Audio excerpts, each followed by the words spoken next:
Footage has been revealed from inside of Ghislaine Maxwell's former prison cell. And we're going to look at that and talk about kind of what I make of it in a second here. But first, also on the Ghislaine Maxwell issue, you have the House Oversight Committee, if I'm not mistaken, conducting a deposition with Ghislaine Maxwell. And let's see how that went. The Republican chairman of the House Oversight Committee, James Comer, has emerged from that hearing and informed all of us that Ghislaine Maxwell has decided to take the Fifth Amendment and refuse to answer any questions. Listen to what he's saying. Ready? As expected, Ghislaine Maxwell took the Fifth and refused to answer any questions. This obviously is very disappointing. We had many questions to ask about the crimes she and Epstein committed, as well as questions about potential co-conspirators. We sincerely want to get to the truth of the American people and justice for the survivors. That's what this investigation is about. I want to mention the next steps. We can confirm we have 5 more depositions in the book scheduled for the Epstein investigation. So what is this Epstein investigation really about for James Comer? It's not about justice, I can tell you that. Just the quickest pause to request that you click the subscribe button, the simplest, easiest, freest way, completely free, to support the work that we do. Right below the video, click that subscribe button. Back to the video. Now, it doesn't mean this investigation won't be able to be used in some way for justice. Democrats are trying to leverage their power to make this a little bit more rational.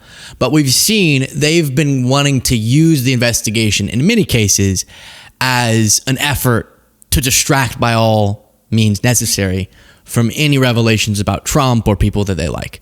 And it's hard.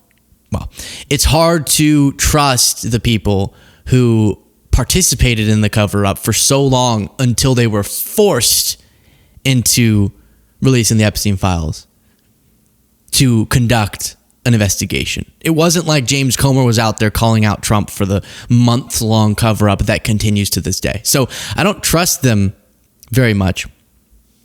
But here you have Trump administration latest Ghislaine Maxwell pleads Fifth during House deposition. Here was a notable takeaway I heard from a lot of people. Interesting that Ghislaine Maxwell pled the Fifth here when she didn't in her conversation with Todd Blanche, you might remember. And before she had that conversation with Todd Blanche, this was her living situation. Much more fitting, much more deserving for someone who committed the horrific crime she did. You can see this as a time lapse.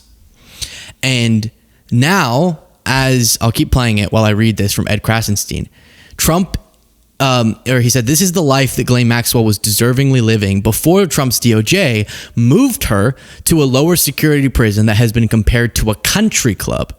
Shortly after Maxwell met in late July 2025 with Deputy U.S. Attorney General Todd Blanche, who is the same Deputy U.S.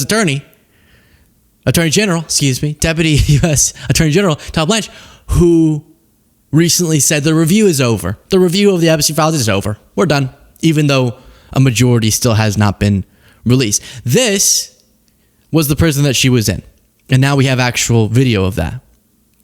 And as Ed Krasenstein says, put her back in prison, as opposed to this club that she's at now with puppy camps, and she's getting preferential treatment based on reporting. Guards are saying, I feel like I'm being treated as Ghislaine's bitch, was the wording they used. We're having to cater to her every needs after this change. She's getting to meet with people against protocol.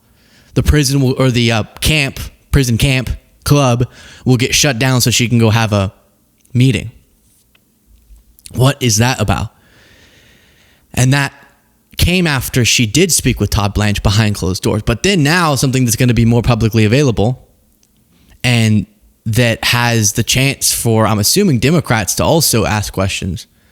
Now she's pleading the Fifth. I do think that's extremely, extremely notable. Here is Ro Khanna after this. I submitted to Comer a letter with 6 or 7 questions. Things like, who were the other co-conspirators? Who were the other men who raped these underage girls? Did she have any conversations about a deal with Donald Trump? Now, she's taken a blanket Fifth Amendment on any question. And my view is that many of my questions don't in any way incriminate her. So we'll see what she does. But there's 7 questions that I have specifically asked. And the assumption is she's pleading the Fifth to each one of those. And the American people will see that there's an inconsistency. Why did she not plead the Fifth when Blanche asked her questions? And now she's pleading the Fifth about things that don't implicate her, but may implicate many of the other powerful people in the Epstein class that committed these crimes. I mean, one thing I would suggest is it possible she knows if she did reveal more, she might not get the benefits that she's getting now at the new place against their rules around which prisoners can go where? She was transferred to a prison she's not supposed to be allowed to go to. This minimum security Bryan, Texas camp. That's the country club of prisons. You think she knows that if she incriminated someone, that she would have those privileges revoked? Feels all too possible.